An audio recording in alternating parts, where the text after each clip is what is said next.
Parallel. Say it again. How do you say it? It's parallel. It's not parallel. Parallel. Parallel. You almost said it like Paracel. Yeah, you said it with a weird enunciation. It's like how people expect you would say it, Alex. Pariel. Parielis. Hold on, we got to go back to this image. This is the important one. We're going to leave this up, ideally, for the whole show. How do I get this back to... There we go. All right, everybody, we're here for the weekly Strength Club Q&A. Today we're tackling programming. Again, we're doing... this is the third programming episode, right, Chase? Yeah, so we've done... This is... Previous, we did the Texas method, and then before that was what? And it just... A hogwash of what? Or hogwash? Hogwash? No, we did Texas method... Oh, we did the 4-day split. That's what we did. That's right. Yeah, that's right. Right. Okay. So we're here with resident programming expert Mick Zuckerberg. How's it going, Mick? Alex wrote on my attempt to do programming for myself. One of the comments was bonkers. Oh, God, it was insane. Yeah, Mick sent me like his recommended programming. It was batshit crazy, Chase. It reminded me why I still have it. Sometimes, as I'm working in my ivory tower, working 20 minutes a day, I'm like, why do I have a job? And then Mick sent me his, and this is Mick who's already saturated in, Mick is saturated in fitness content. It just goes to show how much I'm actually paying attention on these podcasts. So wait, you made your own, or did you find it and then? No, I made my own, and then I sent it to Alex to go, what do you reckon? And then awesome. It was, and I was like, oh, okay, I was like, I totally 20-minute video where you rip to shreds. I was like, I totally remember why I'm employed now. I was like, oh, I forgot for a second why it's like this. But yes, who do we have here in the top left, Chase? Whose glorious cheeks are this? That is Rip whenever he was younger. Is that young Rip? Which one of these guys? No, that's so the dude doing the high snatch pull. That's Anatoly Pizarenko. So he was a USSR lifter. Yep. So he has a few famous photos kind of circling. This is one of them. But and Rip has talked about this not too long ago in the radio show. But like he was, I think in those pictures, the black and white ones of the squat. Yeah, that one. He's like 25. So for example, I'm 25. I look nothing like this dude. This dude looks like he's been through fucking 5 wars and then, a bunch of other bullshit. But this guy was just insanely strong, had a snatch of around like 205, 210 area, and then a clean and jerk in the 260s. Have you seen the Larry Wheels video, to interrupt you, Chase, about like when he started PEDs? A little bit, like a brief little. Right. So I thought for the longest time Larry Wheels was like 38 years old. He's younger than you. So he posted pictures. He was like, and this is me like 2 years in my cycle. I think he's a little bit older than me, like maybe a year or two, but let's see. We're in the same ballpark. So it's the reason why these guys look a lot older. Is that because of the PEDs, or is that just yes? Is it because of the time as well? Because people look a lot younger now than even. So there are already genetic specimens who accelerate through puberty quickly. So like if you look at like young Mike Tyson, young Ronnie Coleman, young Larry Wheels, clearly this is Anatoly Pisarenko when this is his 13th birthday. All of these things, they look like looks older than me in that photo. Exactly. They look like fully grown. They look like fully grown men. Double his age. Exactly. They've had like 3 children already, But I think it's a little bit of both because all these guys are on a good amount of HGH, and then I forgot who recently kind of talked about that, where like they were talking about like the bone structure changing whenever you do HGH, especially like your orbital bones, your jawline, stuff like that. Oh yeah, I mean, really it is absolutely tremendous. Roid jaw. Because like your whole face grows. So when you look at these guys, and they're like, these guys have such chiseled jaws. I'm so jealous of these like Herculean physiques. And you're like, well, I mean, come on. But again, is that a result of the drugs, or is that just the way those guys are already naturally genetic freaks? And then you'll see that in even shitty bodybuilding groups on Facebook, people who are just like playing around with steroids. You'll see them like facial development, How much would you have to what kind of levels would you need to get your testosterone up at? It's not testosterone related. It's not testosterone. What is it?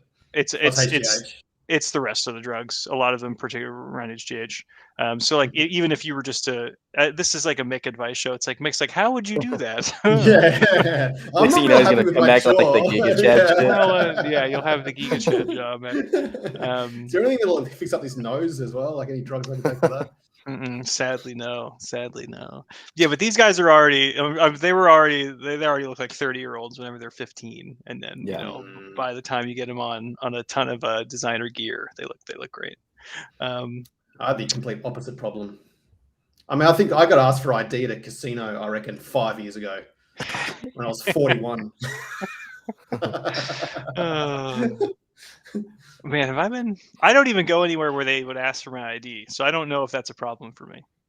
The thing that kind of been saving me is that I think it's the size of the neck too. So if you You're have kind of like a huge. bigger neck, yeah, they're just like, yeah, you're already like 40 or something like that. I'm like, Mhm. no, I'm like, are you sure you should probably check my fucking ID because I'm only like 22 or 20. I'm trying to sneak in here, but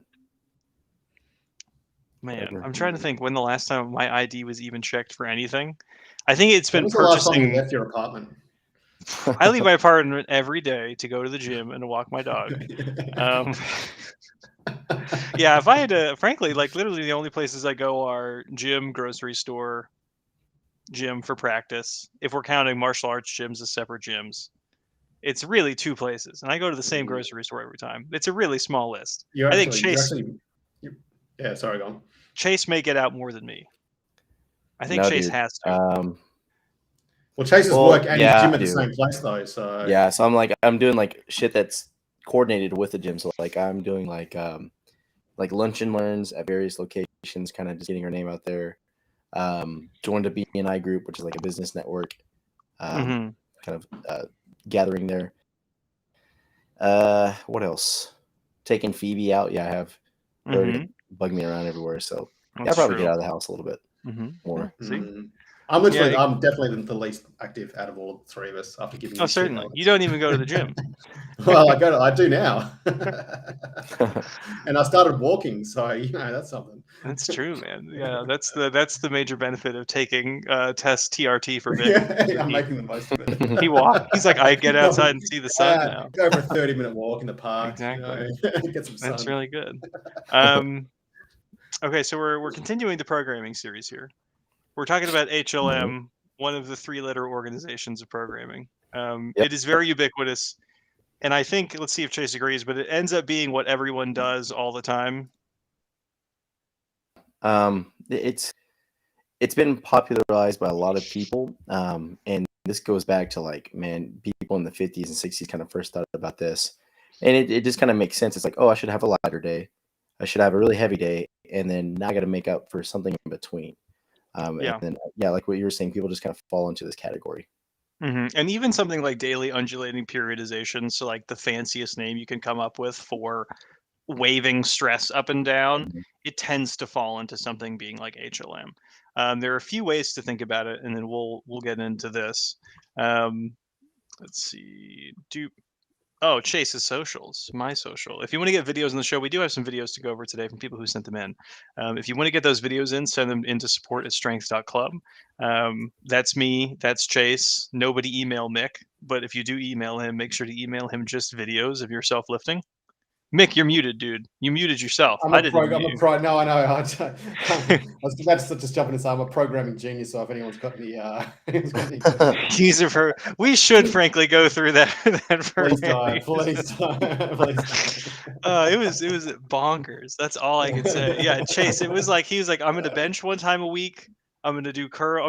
He did like 3 lying tricep extensions a week, with 1 bench press. No, it was 2 LTEs. 2 LTEs. It's crazy, absolutely crazy. Okay, so Chase, walk us through. Pick some of these points. Walk us through what you want to talk about with HLM. What the hell is it? So we have kind of just what is HLM. So it is the acronym of a heavy, light, medium, which that's the 3rd bullet point there. So Alex kind of covered a little bit of the waving stress, not into great detail, but basically what it is that it is a 3-day program, right? Whether it be Monday, Wednesday, Friday, Tuesday, Thursday, Saturday, whatever it is throughout the week. Can you do Sunday, Tuesday, Thursday? You can. Do you have anyone who does that workout split, Chase?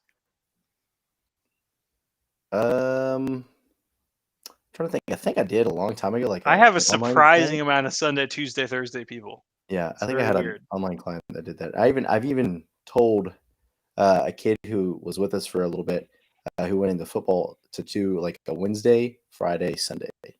Ooh, gross. Which is a weird one. Yeah, but like no one does that.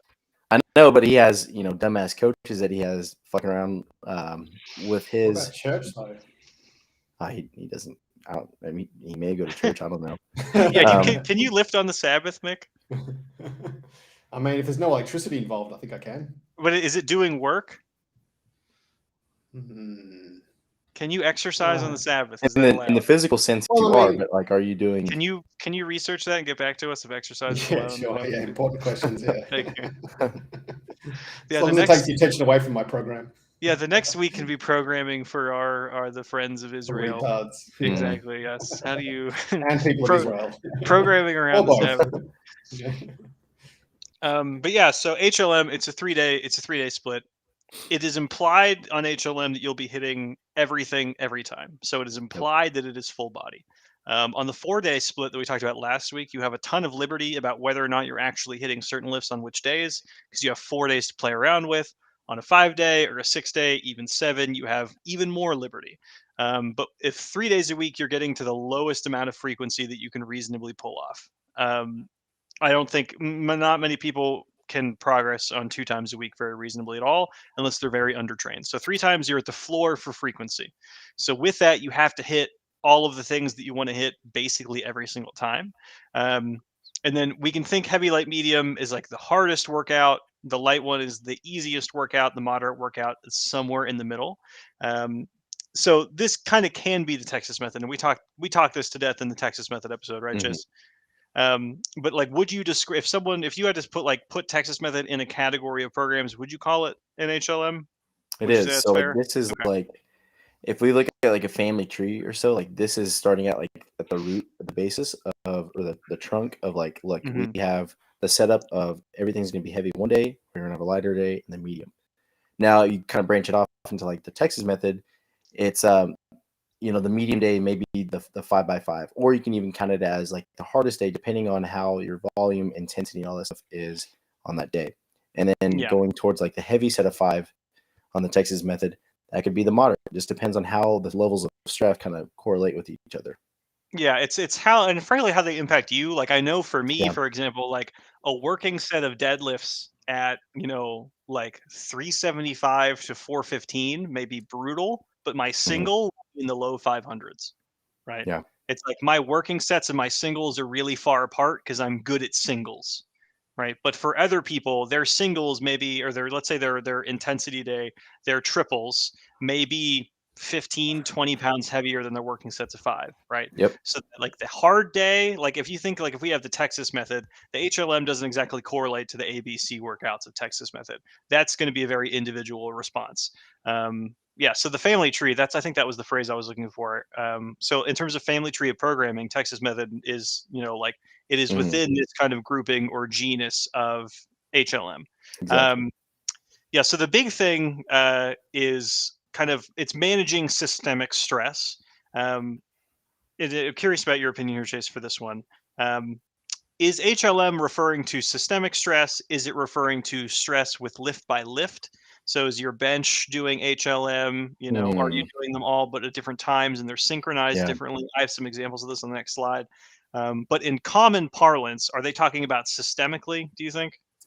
I would agree with that. Okay. Because again, you're looking at how you're performing on kind of almost an individual basis. Otherwise, you wouldn't have to put like a light day, right? You can then modify it to where, I'm going heavy on my squat day 1. I could be going heavy on my press, and then I can alternate whatever I need to do with my pulls. But then on the lighter day, I'm still going to go heavy with the bench. And then if you kind of look at that, that wouldn't be like an HLM with your upper body. But overall, if we kind of take a step back, how much stress is the whole entire body getting per day? The first day is going to be a lot, depending on what we do with the squat, the deadlift, and the upper body. Of course, in the middle, we're going to take the deload stress of the lower body off the body, and then the medium, we're going to go back to it, but just not as hard. Yeah. So we can have the different lifts on different cycles, and then there can kind of be longer cycles, and we'll have examples of this next time. But I suppose one of the immediate questions here is, why wouldn't it end up being like HLH? Why wouldn't it just be like heavy, light, heavy, light, heavy, light? Does anything pop to your brain when you think of that? Like an advanced novice, a little bit like that. But as far as like an actual running an intermediate style program that looks like an HLM, generally people can't recover from that. Yeah, agreed. So let's see if I may still have this slide in here. Pardon me if it may be in here anymore. Right. So this is a slide from the 4-day split program, and then it is a repeating microcycle. So it's a 4-day split where we're going A, B, A, B, A, B. This works, like Chase was saying, for advanced novices, or like people who are, you're getting in the groove of it, you're in the LP, or you're relatively early intermediate. If you can kind of go heavy, light, heavy, light, heavy, light, repeat, that means that you're still improving by some metric every heavy session. Yep. Okay. Because the point is, it's like if we have our, our SRA curve or our adaptation curves or whatever we want to call it, we're kind of imparting this big dose of fatigue. We're letting that fatigue strip off, and then we're doing a little bit of fatigue again, or let's say a more moderate amount, and then we're peaking it again, so you're ready for that. So it's more like I can expect a really good performance for myself once every 7 to 10 days. I'm going to line my heavy day up on that good performance day, and I'm going to facilitate that performance with a few workouts in between. Whereas, like, why can't it just be heavy, light, heavy all the time? If it is, you're in a specific programming circumstance where, you're still relatively new, or you're kind of obscuring or kind of altering your goals a little bit so that you can still satisfy that criteria all the time. Because if you do like heavy, light, heavy, you're doing 2 heavy workouts every, let's say 2 heavy workouts every, 5-ish days. That's sustainable, but it ends up just becoming medium, medium, medium. Like, for it to be truly HLM, I would say kind of one of the defining characteristics is that you're really trying to like ball out on one day. You're trying to leave it all on the court for one of those days. Yeah, because otherwise it just becomes like a medium dose of stress across, which can work. It cannot work as well, just like the rest of this can. Anything to add to that, Chase? No, I think you're right. So like the biggest thing is the weight of the bar going up. If you can actually do that more than just once a week, this is not a heavy, light, medium. This is a little bit of, like, I would say an advanced novice, like the heavy, light, heavy type session. But some lifts act differently, to where maybe, like you were saying, like maybe the upper body stuff is going to go through this a little bit faster, or like the deadlift will kind of hit like a heavy, light, medium before the other lifts. Yeah, so that's another good example of it. So like what Chase just said, it's buried within the sense. The deadlift may hit a heavy, light, medium before the rest of them. So it's not necessarily all of the lifts. So this is what it would be like if it was synchronized, for example, and this is what it's going to be like if it's staggered. We'll get to this next. But if all of them are synchronized, for example, it starts to look more like the Texas method again, where your heavy day, you have a big dose of the big 3 lifts. The lighter day, you have your pressing, your cleaning, your squat accessory, chins, things to that effect. The moderate day, again, it's not as robust as this, but it's a moderate dose of the big 3. That can be kind of intensity. That can just be more triples. That could be heavy singles, whatever the hell you want to be. But generally, it's lower reps, some sort of higher intensity work. Because if you did both lower reps and a relatively lower load than if you did both of those things lower than the first workout, you're just kind of having a descending stress, and you have to pack that pretty tightly. And then that may just be a waste of a whole week, because you wouldn't have to take a 2-day break after the M. So like, let's say, for example, if this is like heavy, light, light, then you're just kind of wasting time and probably detraining back before the next dose of heavy. Do you agree with that, Chase? Yes. Okay, gotcha. So it's like within this week's microcycle, we're trying to organize it so that you need a break at the end of it, but you're also fresh by the time you get back to the next heavy workout. That's kind of like the spirit of the thing. Now they can and often are staggered. Staggered meaning different lifts running at different relative intensities every day. Now, this may end up just being medium, medium. Like if we look at systemic stress, it may be medium, medium, medium every day. But if you look at on a lift by lift basis, the stress may be differently heavy on different days.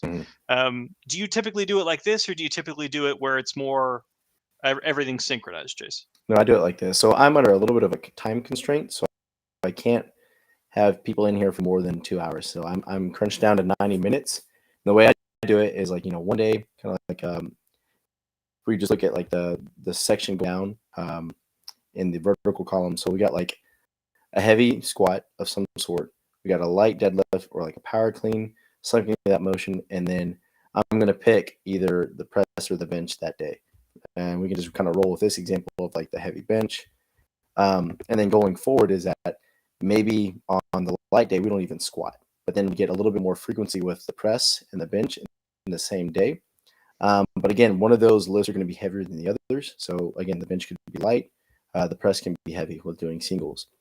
And then following it up, we're going to do some sort of volume squat or some sort of like tempo squat or a box squat, enough to where it doesn't max out and hit as H did on Monday. But then we can still couple in more heavy deadlifts, getting a little bit more pull volume, stuff like that. Mm-hmm. Chase, can you do me a favor? Yeah. It's a giant favor. I'm going to mute you for 2 seconds. Can you unplug your mic and then just make sure everything's Is it annoying? No, you're getting like this light staticky feedback. All right, go ahead. Mm-hmm. All right, we've kicked Chase off. Chase is in the shadow realm. Mick is muted. Chase is in Bulgaria. Mick is muted. It's just me here, everybody. There we go. There he is. We've deported Chase. I was doing a bit of production work in the background, and did it work? Can you just try talking for me, Howie? You got to keep talking. Can you hear me? Yeah, I'm talking. Does it sound worse? I don't hear that static anymore. What the fuck was it? I don't know. I can hear it. Can you hear it? Which mic are you using, Chase? It's the Rode. Oh, okay. This thing right here. Do I need to hold it up more? Is this better? Oh, no, it's fine. The volumes. Oh, you can if you want. Okay. Yeah, don't listen, Mick. Go back to Bulgaria, Mick. Wherever you're from. Go back to Armenia. Piece of shit. I'm getting racially vilified on my own podcast. Yeah, like I'm not even from Armenia. Who wants to go there? You look like you're from Armenia more than I do. That's why I'm telling you to go there. I'm saying it's great. Great time with my people. Yeah. Okay, so in the efforts to decipher these hieroglyphs on the side, this is an example of what a staggered approach, or like if we had to, this is one thing I like to do for a lot of people who are doing programming consults for, we're talking about programming in the first place. You have to break down all of the things you're trying to get good at and then figure out where stress is being allocated. So if we have this is a 6 workout series. So each of those letters is going to represent a workout in a column. So the first workout of the week, heavy squats, some sort of light deadlift, heavy bench, no pressing. The second workout would be light squats, heavy deadlifts, light benching, heavy pressing. The order of that can fluctuate within the workout itself. And then one thing that I think HLM, it's hard, or like if you're thinking about it just within the week, you can run out of that progression relatively quickly if you're keeping it exactly the same, which is why it's helpful to think about it in 2-week stretches. Chase, if you disagree with me, shout it out immediately. The squat, I think most people can manage 2 heavy exposures across 2 weeks. I think it's pretty fine. With deadlifts, if it's sufficiently heavy, if they're decently strong already, only 1 truly heavy session every 2 weeks, I think is fine. The rest of them can be medium. It doesn't need to be balls to the wall more than once a week. I think that eats up a lot of budget, especially if they're doing other things. The bench, it's on pretty similar lines to the squat. You can touch heavier things more often. And then the press itself, you don't really need too many light sessions. Like if you're doing it, it should be a pretty decent dose of stress, or it should be rather heavy stress. How's it going, Nick? We're talking about HLM stuff today. I would agree to all that, man. Especially the emphasis of like, depending on the person. Like I have, for example, people who kind of suck at the deadlift. There is kind of no light day. The light day is just them not doing it, but they're doing like rack pulls and they're doing deadlifts the other day. So it's almost like 2 heavy sessions in a way. What are your pronouns, Chase? Do you know what yours are? If you had to... man, I saw a funny video about this. Was it the Louis C.K. one?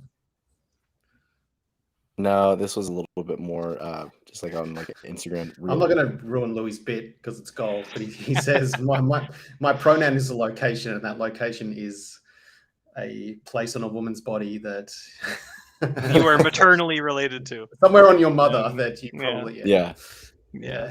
So what? I think the pronoun just be like your mom or something like that. No, I think add an extra word to the end of that sentence. Yes, that was Louis' bit. Louis' delivery was much better than Mick's. Yes, I know. That's why I didn't want to ruin it, but like people need to find it if you need to go back to Bulgaria right now, Mick. We're not going to have you here in the first world. But yeah, okay. So like Chase was saying, go back to your thing, Chase, that you were talking about. Do you remember what you're talking about? Yeah. So depending on the individual, again, I'm in kind of cohorts with Alex here. Is that if people suck at the squat, we're going to kind of keep the stress up high because they need that. If some people suck at the deadlift, we're going to modify it to, again, they're having heavier exposures with that. And then the upper body, generally the bench can kind of get away with having one heavy session. But again, if someone sucks at the bench, I want to make them do a little bit more. But the press, yeah, generally we always keep heavy too. Yeah, like certain things, like you'll notice for like, if let's say for example, if deadlift, if it was skewing that you needed heavy sessions all the time, like that's probably going to beat you up more than you think. There's not many people who can pull around 100% or if it's triples, if it's fives, sixes, whatever, very frequently.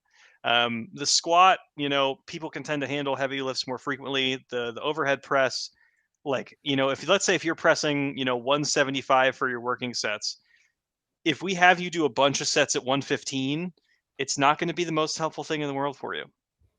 It's really not. Like if that energy would be better spent doing a more direct bench accessory, right? Because in terms of like tricep accessories, I would rather just have you doing like a close grip bench or a paused pin bench or something like that, as opposed to light pressing. So some things that kind of like even let's say, I think you could make this claim, frankly, for a light deadlift, like depending on how light it is. Curious about if you agree with this, Chase, like this light deadlift, this should frankly just be some sort of clean. It could be a clean, it could be a snatch, could be a speed pull, a banded pull. But like again, for most people, like let's say if your working deadlift is in like the mid fours, for example, it's very rare for someone to, let's say, to have a light deadlift at 315, 275 to be super helpful for them. So some things, the light slot may just not be that helpful. So you have to, we'll talk about this in the next slide about how to artificially impose difficulty and choose exercise variations. So if you had to recommend someone who's doing HLM, would you if you had to do a blanket recommendation, would you say try to do a staggered approach to balance the stress, or would you do more of a synchronized approach? Depending on how much time you have at the gym. If you have less time, I'm going to do staggered. If you actually have all the time in the world, run it like how it's ran in the book.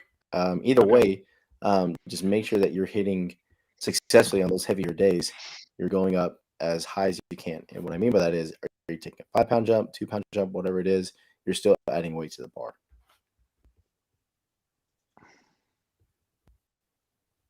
Yeah, agreed. I think a lot of HLM is about framing. It's about framing your week for a specific performance, So like if that's your volume day, if that's, the heaviest day that you have for bench, or if that's like, let's say if it's open-ended sets, it's how many reps you can get at a certain weight.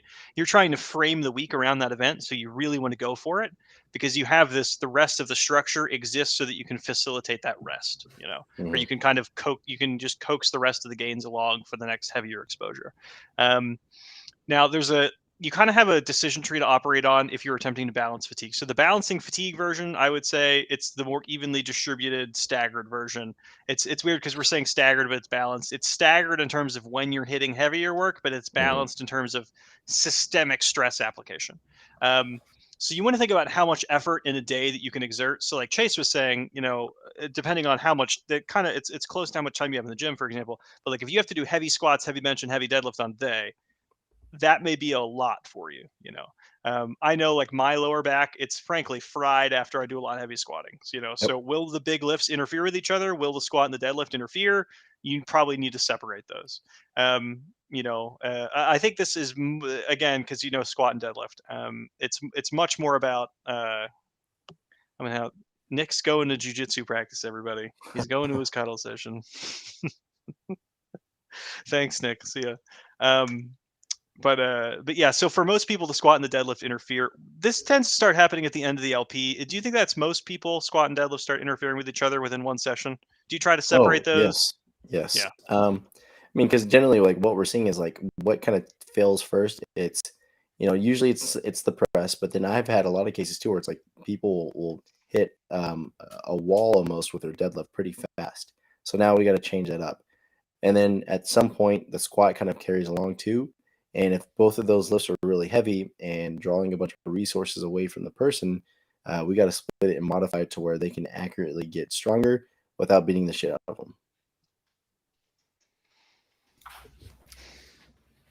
Chase's pronoun is Fav. Strength drive. Nice. What a good account name.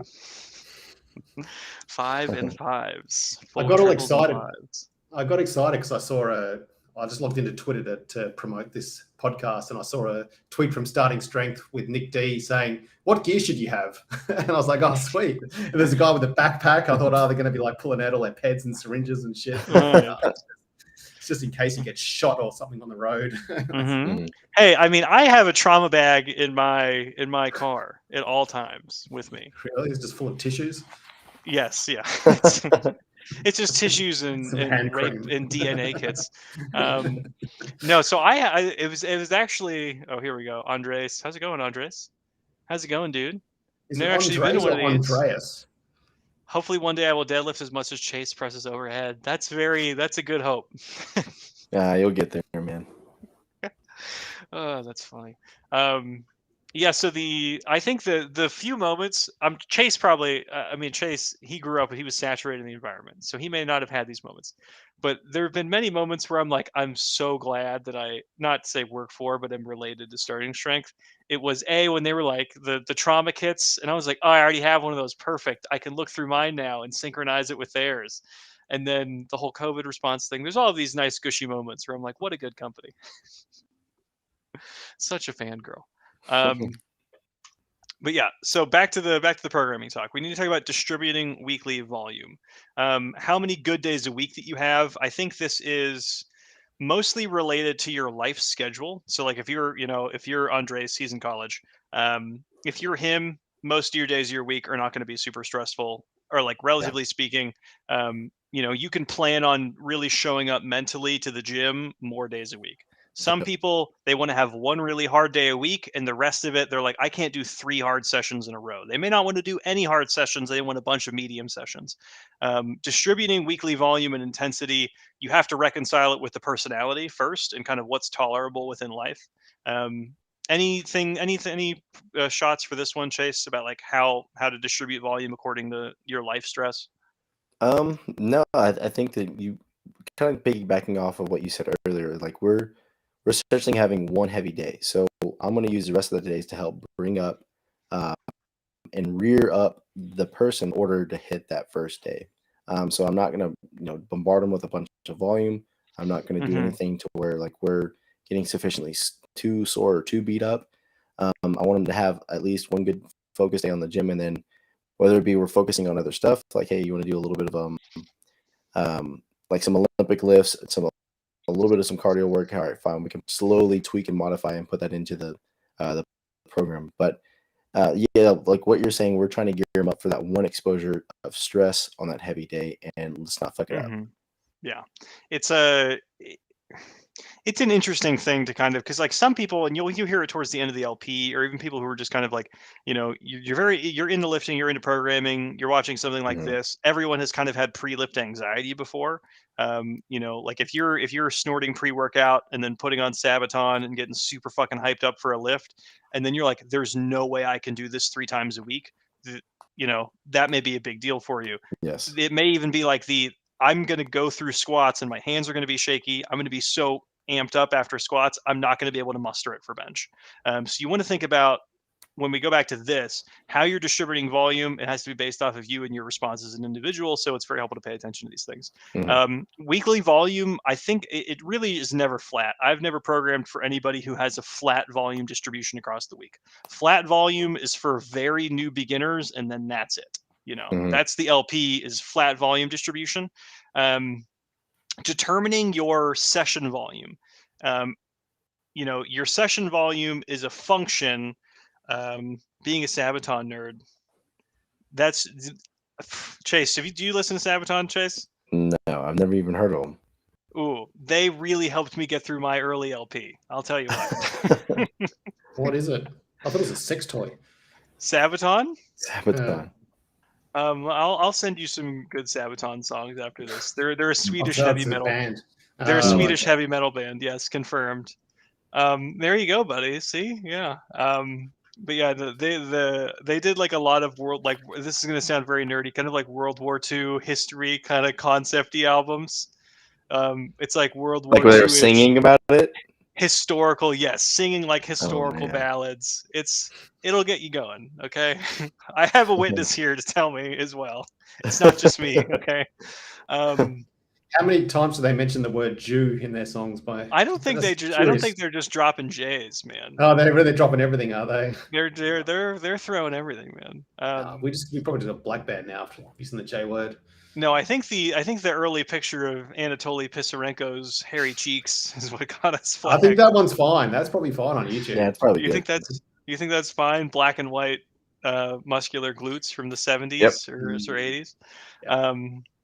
All right, you guys are trying to distract me. We're talking about. Oh, all right. Sorry, I'll do it later. Okay.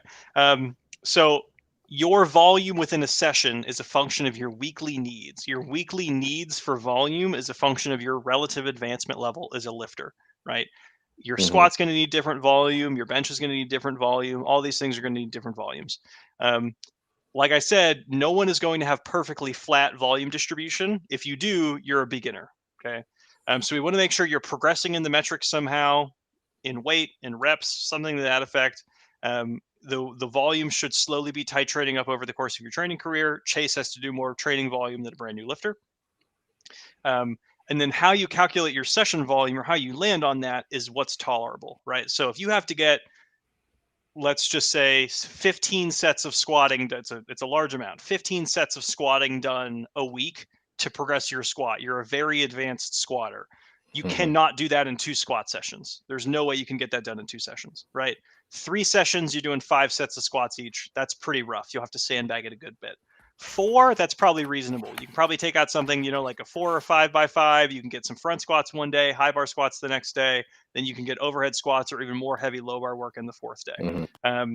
So your session volume is calculated off of your weekly needs. And then that goes into the next thing is for variation, and then variation for what?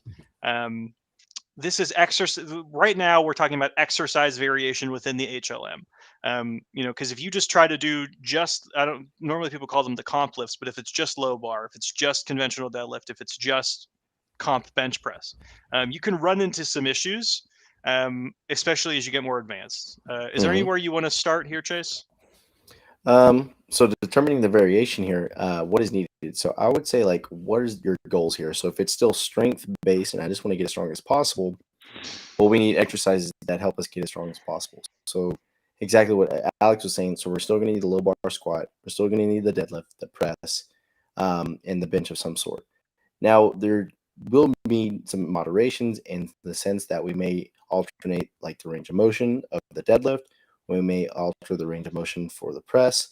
So now we're kind of getting into assistant exercises that are similar to the parent exercises, but not by a drastic change. But then like the weight and rep ranges, I think that's important too. That can justify making I think a longer cycle. So not only just like on a weekly basis, but now we're adding like an HLM over like a period of over 3 weeks or even 2 weeks. So on the heavy day, maybe you're hitting like a set of 5 on your squat, then you titrate it down to now going a triple, and then you got a single. So almost like a 5-3-1 in that example, without doing all the other nonsense for the back off work. Oh yeah, next episode is going to be 5-3-1 as well. We got to talk about 5-3-1. So there you go, Chase. I would say that the most important variation. So in terms of reasons for variation, it's stale progress. Like a lift is getting stale and you can't progress on a. So like let's say if you're doing 9 sets of squats a week and you're only doing 5s, that's getting stale in terms of stimulus. You need to change something. That's a primary reason. If it's mental relief, if all you're doing is triples and you're like, holy shit, I cannot take out any more triples. Mental relief is a really good run. Athletic learning is a really good reason for variation as well. And this can kind of be under technique correction. Athletic learning, I think of them as the same thing. So if you have a really shitty bottom position of the squat, some pause squats are going to be really good for you. If you're leaning over too much, if you're doing good mornings, some front squats are going to be really good for you. Things like that to kind of shore up these holes. Overuse injuries, this is another one. If you're always doing the same exact rep scheme on the same exact joint angles, things are going to get tweaked over time. I would say I'm pretty confident in planting my flag on that one. All of these things can generally be manipulated with just adjusting weight and rep ranges. Yeah. So like if for the heavy, light, medium, if you're only doing fives but you're just modulating the weight on the bar, that may be a little bit silly. So you kind of want to play with both of them. When do you think it escalates outside of the need of adjusting the weight in the rep range, Chase? So like, let's say if we want to change the tempo, add a pause, add a tempo. If we want to change the joint angle, go to a front squat, go to a close grip bench, wide grip, things like that. And even with the overuse injury, this can be lumped in there too. So how far away is the person looking from the model? So what I mean by that is, like, are they not able to hit depth because of some adductor issue? Are they just fucking up the back extension whenever they're pulling a heavy rep on a deadlift or even a rack pull? They're just not setting the thoracic. I think at that point, then you're gonna have to look at these other variations about manipulating like the weight and rep ranges at that point. Yeah. What's kind of the process of you, Chase, for teasing out what's a productive weight or rep range for you? So like, you as a coach, when you're seeing someone, we kind of have like these standards internally where we're saying, okay, when I take this guy to triples, I'm probably going to take him to, X% of his fives. When I, determine his fives, I'm going to take him to something loose there. What's kind of that starting process for you when you do adjust a rep range? How do you start determining load for that?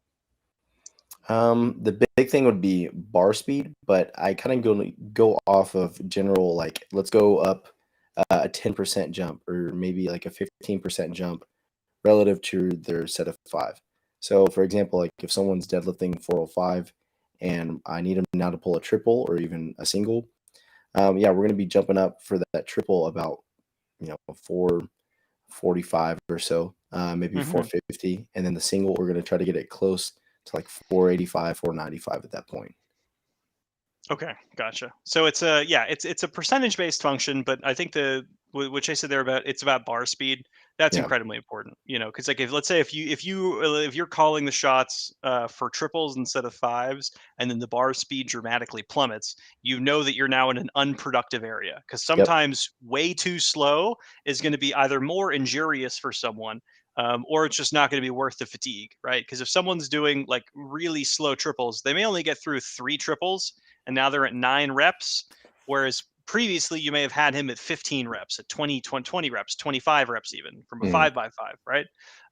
So like if you have a 5x5 and you're like, okay, I think I need to adjust this triples, you drop it to triples and then you only get 9 reps. You're going from 25 reps all the way down to 9 reps, and that could be a change in a week, right?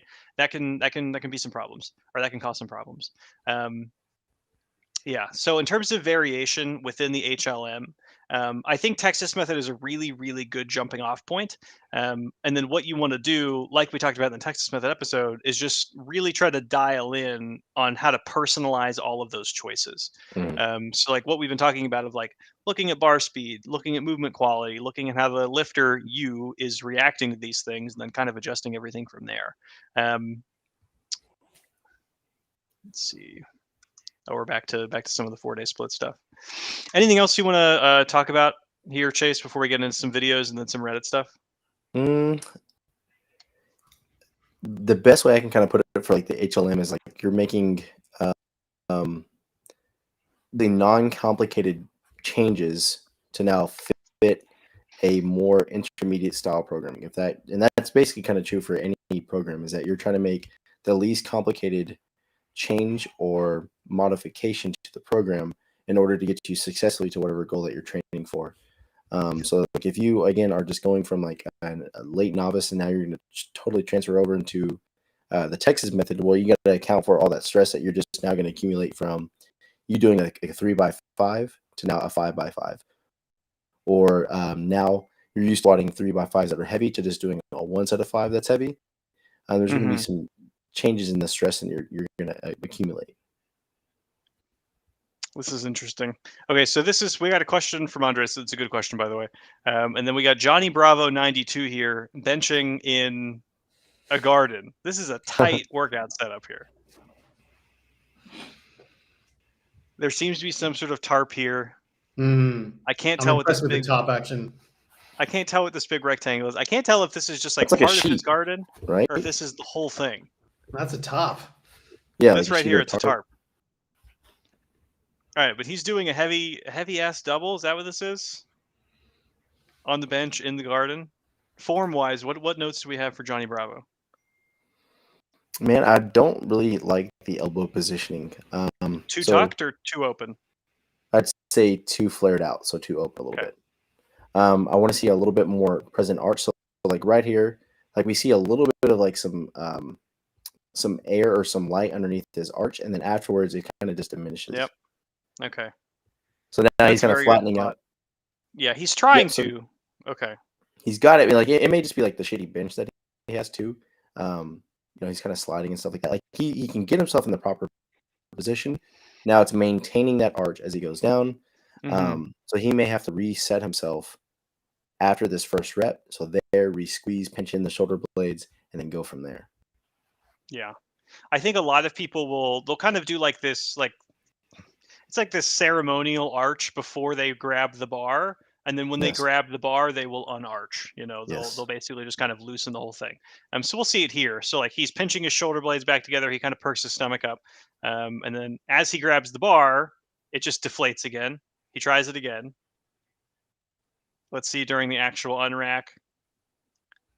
Yeah, and then the arch is just gone, and the arch doesn't change again from there. So what I like to tell people is that you want to think like your pre-flight checklist before the rep. It's going to be: am I arched? Am I braced? Is my head in the right spot? Right? Because if the head goes down too far, the eyes go down. When the eyes go down, the bar path gets fucked up. If the arch goes down, the bar path gets fucked up. If the brace isn't there, the arch isn't there, the bar path gets fucked up. So all of these things are about fixing the bar path. So that pre-flight checklist would really help out Johnny Bravo. Okay. So this is a question here. Is there an ideal bar speed, or does it depend? Chase? So I was actually wanting you to go back to that video, and so we can see the dude. Oh, for Johnny? Yeah, so this will kind of help tie in my point here. So for like a brief answer to your question here, Andres, is like, so is there an ideal bar speed? There is. So what I mean by that is like, let's take, for example, like the Olympic lifts. There has to be an ideal bar speed in order for the bar to rack. That's a blatant, like, obvious thing, right? Now, what's least obvious, right, is the bench here. So, for example, like, did Johnny mean to do a set of 2? If he did, then this was the ideal bar speed because he did the complete set.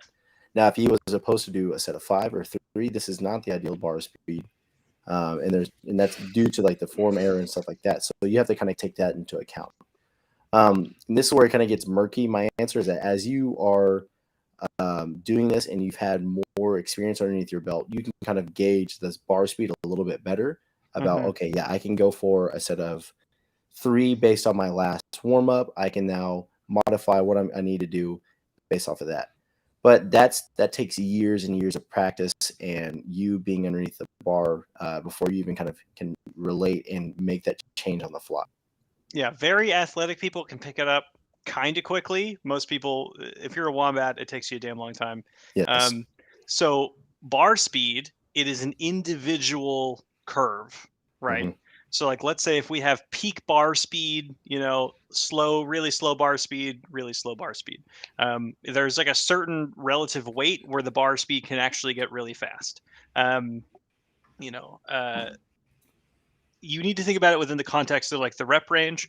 We're using the bar slowing down as a proxy for the muscles are receiving tension and then also beginning to fail. Okay. So if the bar, let's say if it's going halfway up the bench and then Johnny Bravo's bar speed reaches 0 and then it's not negative, but it's going back down at that point, then we know the muscles have failed. They've been too close to failure. it's not enough tension, or he couldn't exert or produce enough force to move the weight. So we're looking for some amount of slow.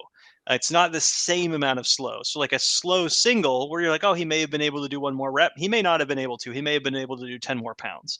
Where it's like a slow set of 12, it may be really slow, but he may have still been able to crank out 2 more.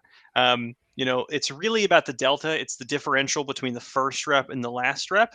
And that really depends on how big the set is actually supposed to be. Like Chase was saying, is this supposed to be a double? Is it supposed to be a set of 5? If it was a set of 5, then this was certainly too slow for a set of 5. He could only do 2. He would have killed himself on the third one.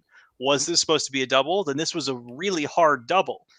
If he's just doing 1 double, it's a good bar speed. If he's doing 3 doubles, this is probably about 10-ish pounds too heavy for him if he's doing 3 doubles. So it's within the context of the programming.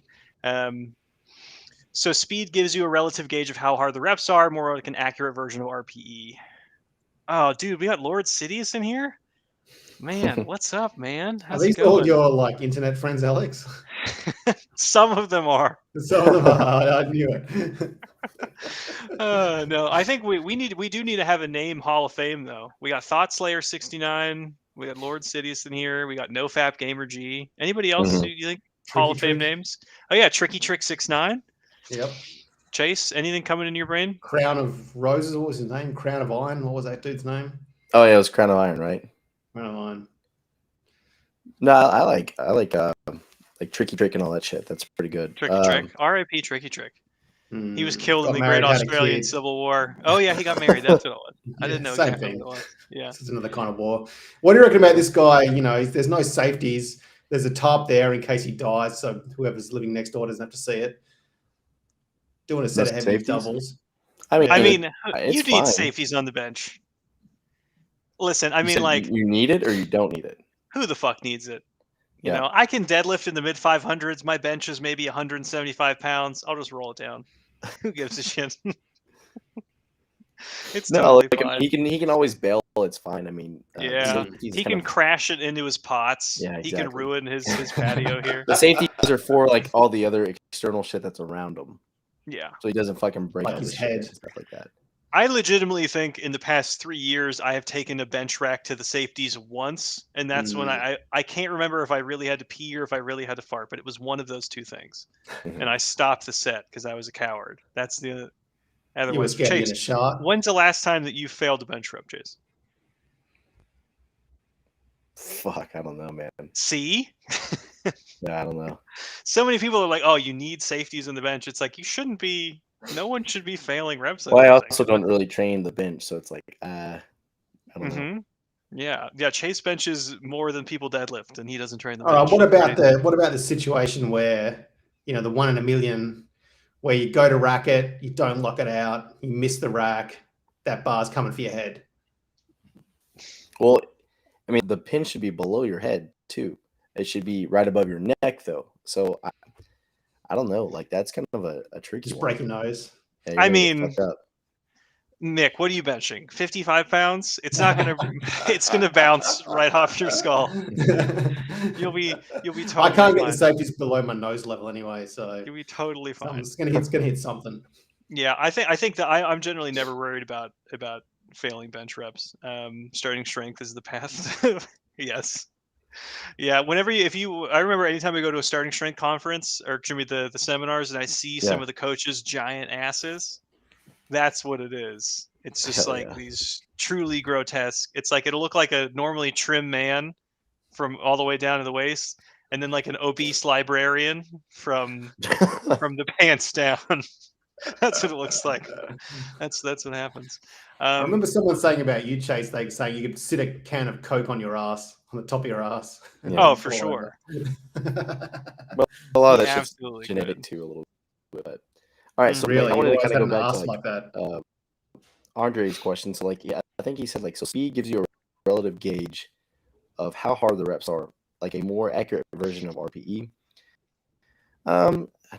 Kind of a little bit. I don't know. So you got to think. We're in the velocity loss threshold training is what this is called. So, I mean, that can also be modified too by the technical aspect of it too.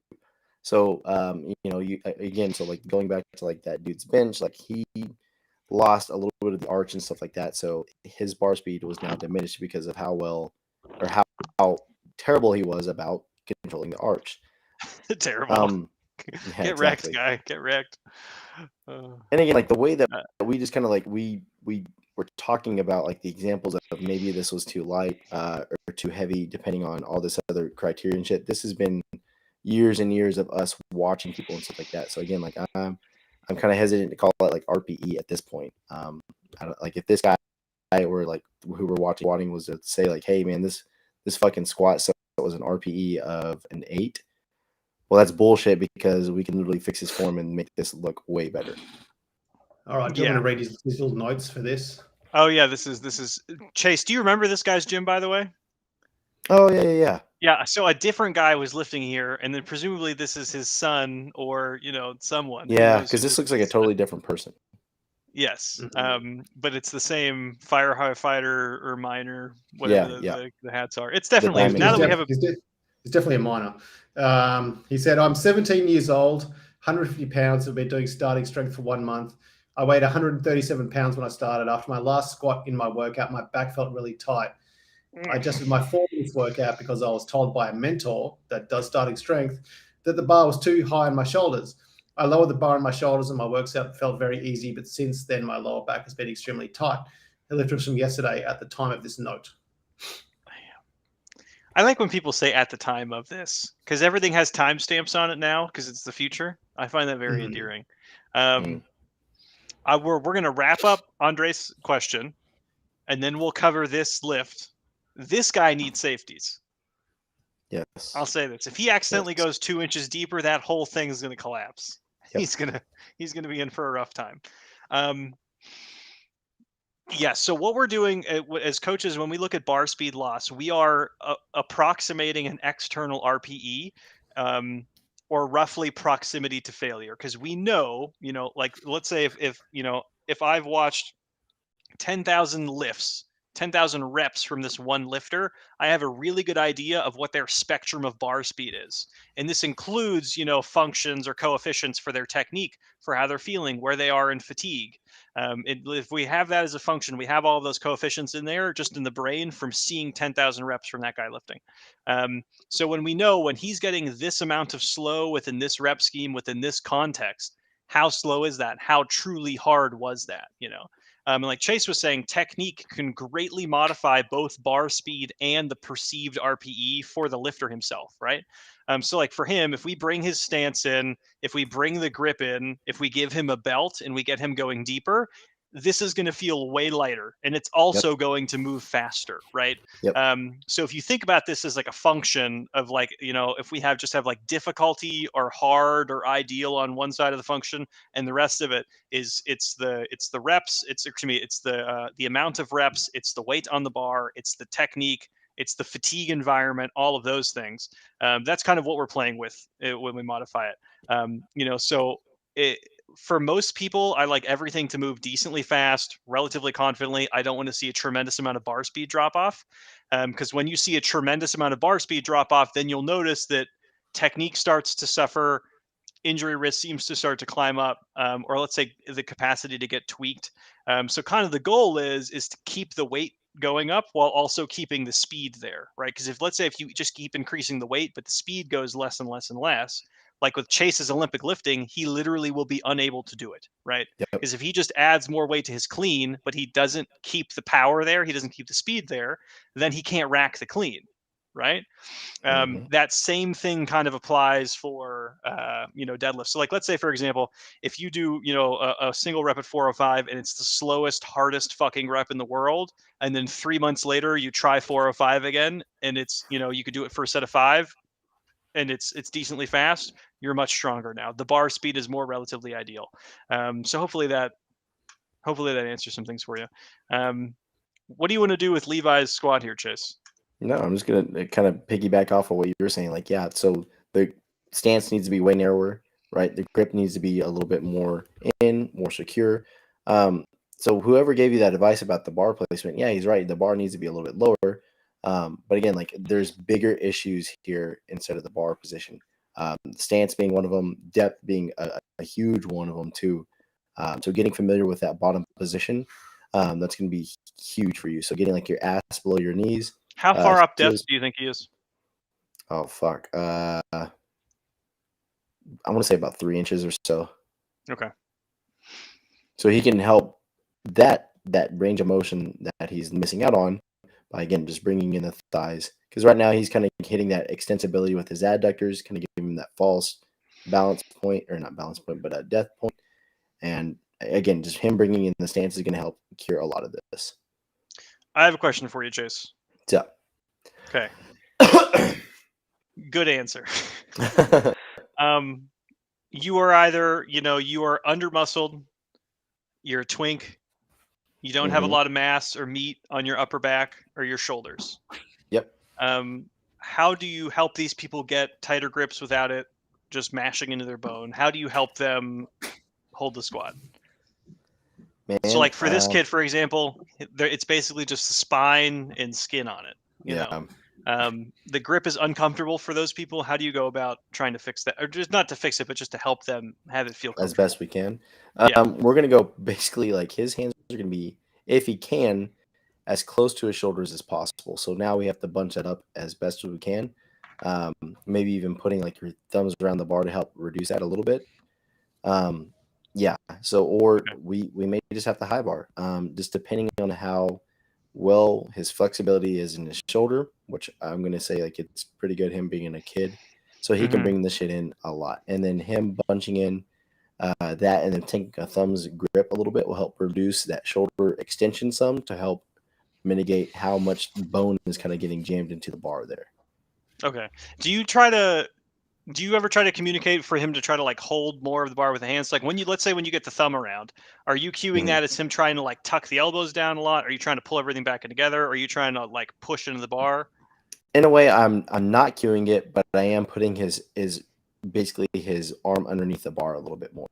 So that way we can reduce how much bar he's holding with this no muscle back. Right. Yeah. Having a no muscle back, that's a tragic fate. It is. It really is. Yes. R.I.P. Yeah. R.I.P. to this guy.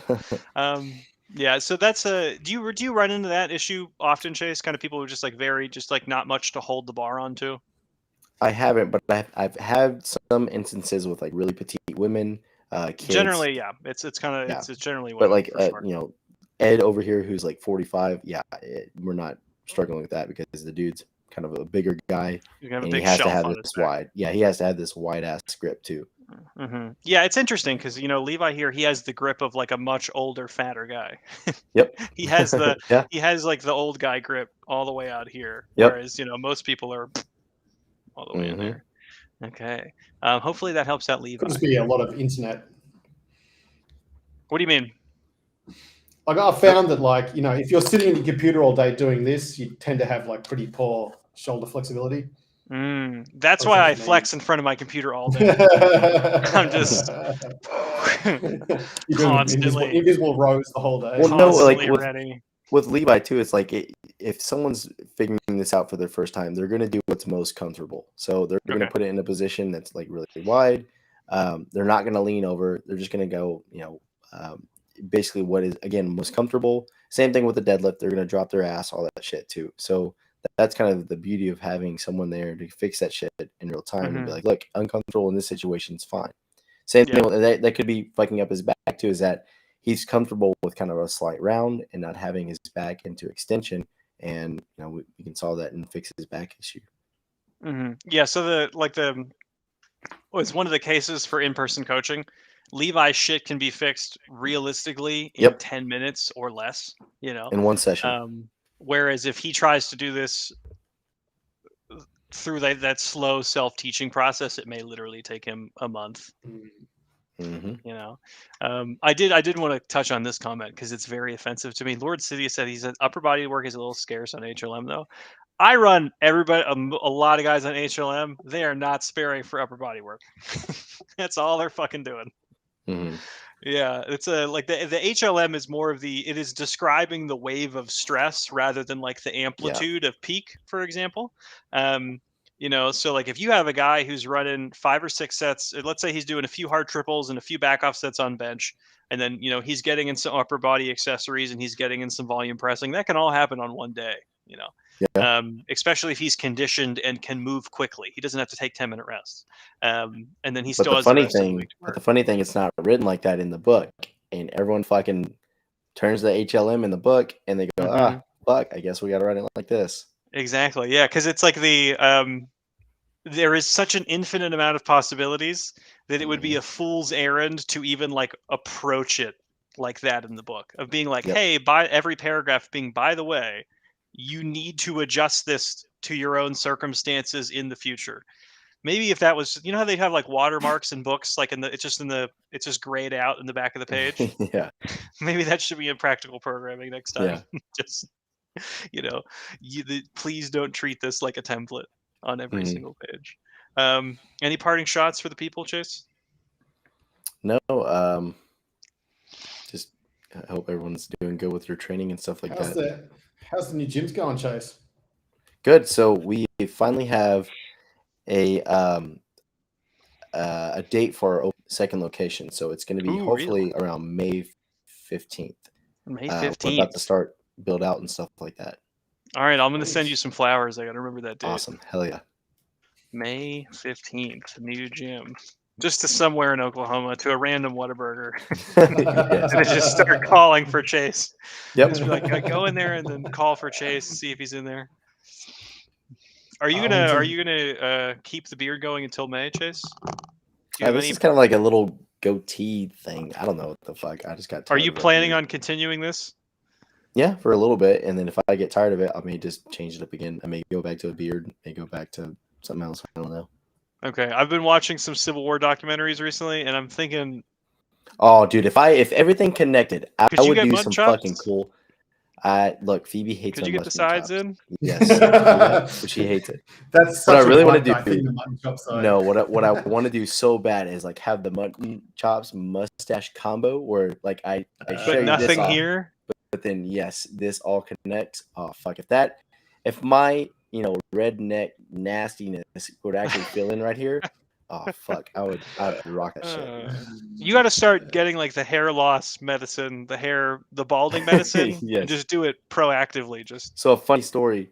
I have cousins who are half Mexican, half white. So like they have like the Mexican facial hair that just fucking comes in like when they're 10 years old, right? Right. What they did was like, no, use the foam testosterone shit that you can buy like Walmart, and they claim, hang on. It's like foam Rogaine. It's like that's what I meant. Yeah, that's what I meant. Foam not the testosterone. I'm sorry. But they claim that helped with their beard growth. I was like, no, look at their fucking genetics, man. Like you're part Mexican and you can fucking grow a beard in like 10 years old and shit like that. Yeah, I started developing a stubble very early. Yep. Very early. Yeah. Fucking it's just the thing, man. You just gotta have the shades of gray in you. The shades of darkness. Yep. Arlington anytime soon. I'll be at practice tomorrow, man. If you're coming to, I'll probably be I'll be on practice on Saturday as well. He's one of the guys from judo. But Mick, do you have any parting shots for the people? No, don't email me. Don't look me online. Please do not. Don't ask about my program. Ask about the program. Yeah, Mick, we really have to do a program review for that program. For the love of God, oh my God. Yeah, have you done 2.0? Have you done version 2 yet? Mick? Yeah, it's in there. You can check the Google sheet. Oh, it's in the same document?